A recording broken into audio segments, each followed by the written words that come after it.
Hello and welcome to another installment of Hoya of the Week. And today we have a very unique Hoya, in my opinion, and something that I honestly did not think I was going to bloom, but here we are.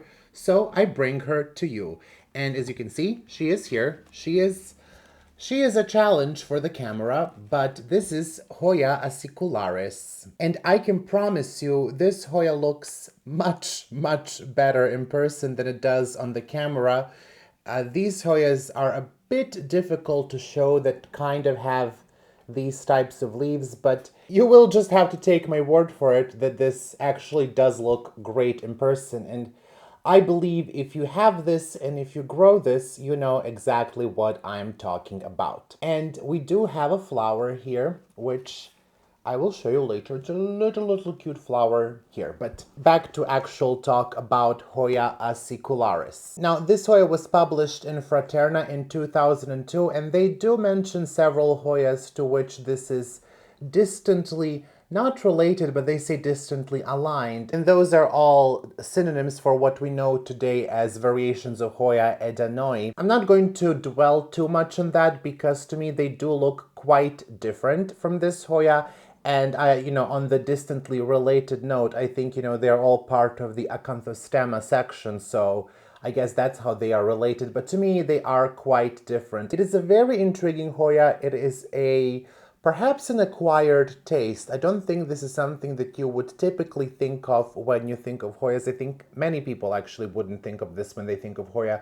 And for you watching, it could be the first time that you see something like this, depending if you're new to Hoyas or not. The type specimen for this plant has been found in Danum Valley in Sabah in eastern Malaysia. And there is another clone. I do believe this is the most widely distributed clone of Hoya acicularis.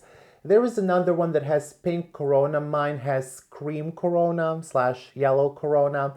And I would like to get the one with pink corona. That one seems to be a little bit harder to find. I do know where to get it, but it is a slightly more expensive specimen. And I actually don't even often see this for sale. I don't think many people are interested. I definitely know whenever I try to sell cuttings of this plant, no one really cares. Maybe you will not be so interested in this plant, but I do think you should give it a go. Many people say that this Hoya is very sensitive to cold, and cold here being 60 degrees of Fahrenheit or around 16 degrees of Celsius.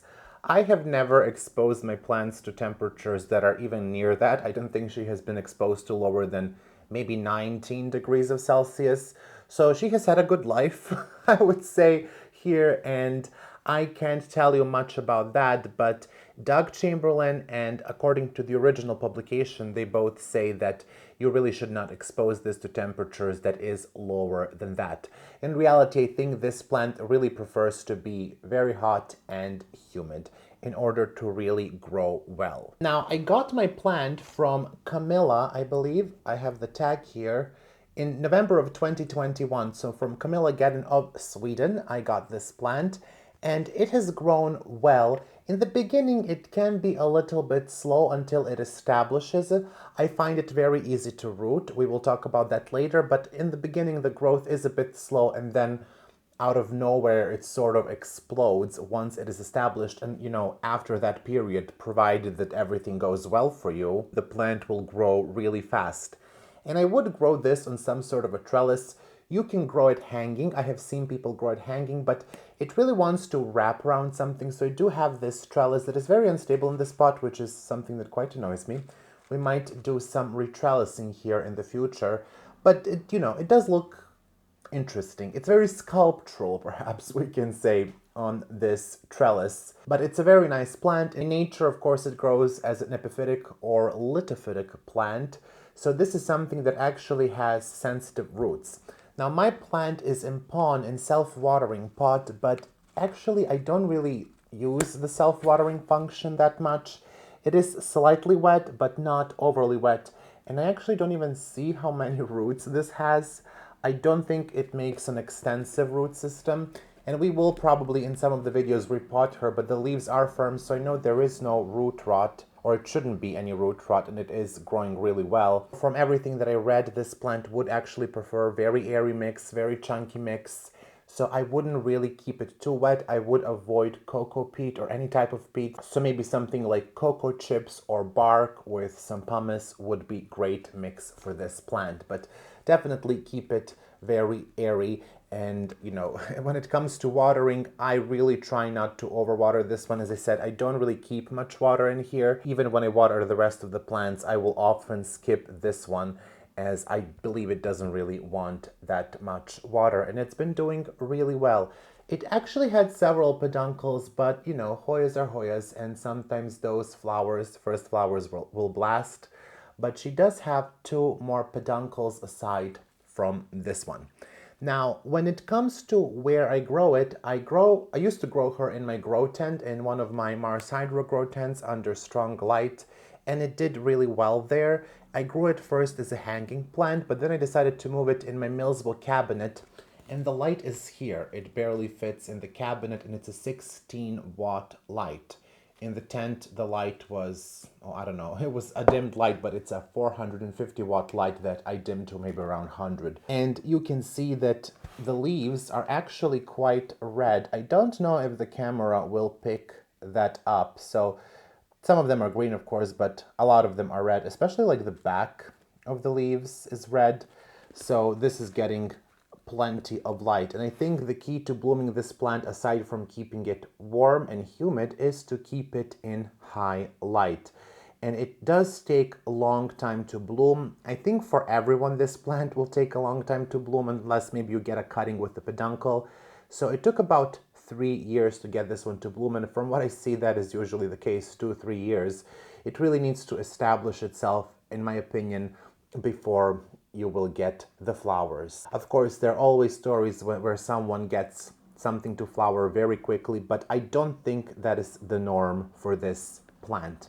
And of course, provided you don't rot the roots, which I hear is very easy with this plant, but luckily I haven't done it yet. There's still time. There's still time. Now, as I said, the flower on my plant, and I will bring it closer if I don't drop the whole thing. Oh, that's not what we want. It's a typical acanthostema flower. It's definitely not one of the biggest or not the most colorful acanthostema flowers. It's interesting, but I don't think you will be attracted for the flower.